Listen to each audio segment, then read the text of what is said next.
What would your message be to kids who are gender confused and thinking about transitioning?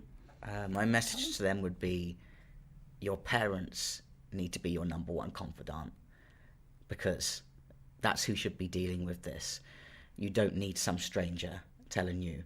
Tell your parents how you feel, and make it known that, like, expressing yourself isn't a bad thing, but no medicalization should be allowed until you're an adult, because you might not feel that way the whole time. You might reach the middle of your puberty and realize that you were just a lesbian or gay, or, you know, or just gender non-conforming, you know. Yeah.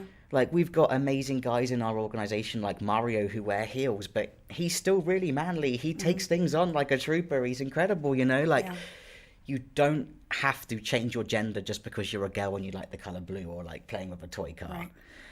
Just learn to love yourself. You're perfect how you are.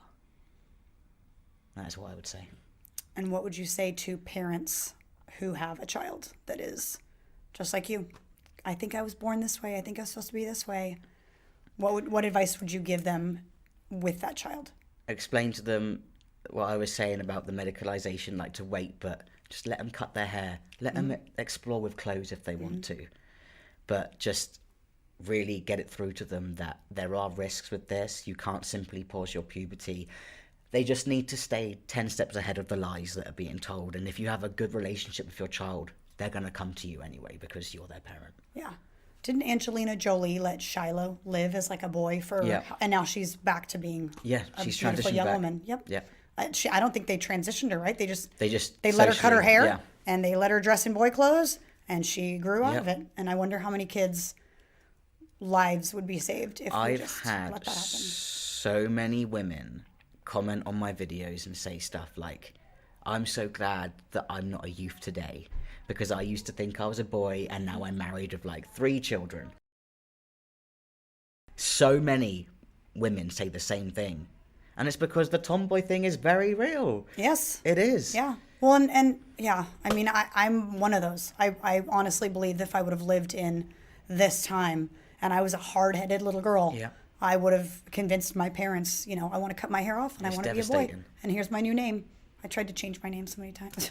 They've got to stop Luckily, my transing. parents, Got to stop transing kids. It's crimes against humanity, crimes against children, and all of these monsters, like I said earlier, they will be held accountable one day, because we're already seeing a huge rise in youth detransitioners, and in the next 5 years, it's going to be even worse. It's like a huge boulder rolling off a cliff. It's picking up speed, and it's becoming unstoppable. And I see you at the bottom of the boulder trying to push it back up, and you are just one person. But I will say this.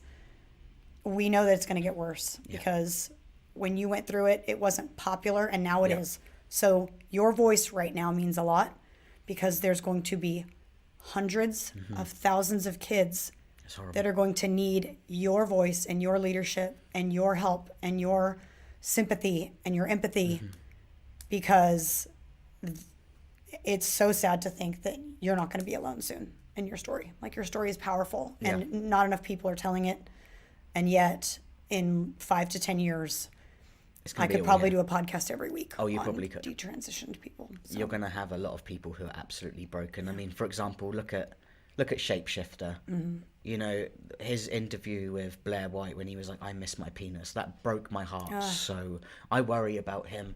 He's such a lovely, lovely guy, and he feels so betrayed by Big Pharma, and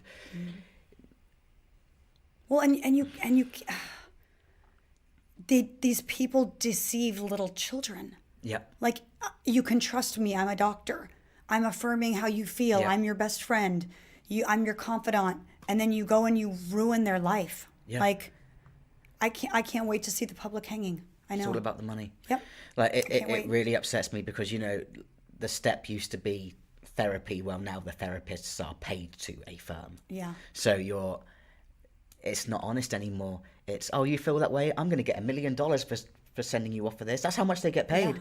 $1 million per surgery. So of course they're going to be sending them on their way. That's not even to count the lifetime of medicine that this person is now going to need, because you've just solidified them as a client for the rest of their life. and medicine that's probably going to mess them up down the line. Yeah.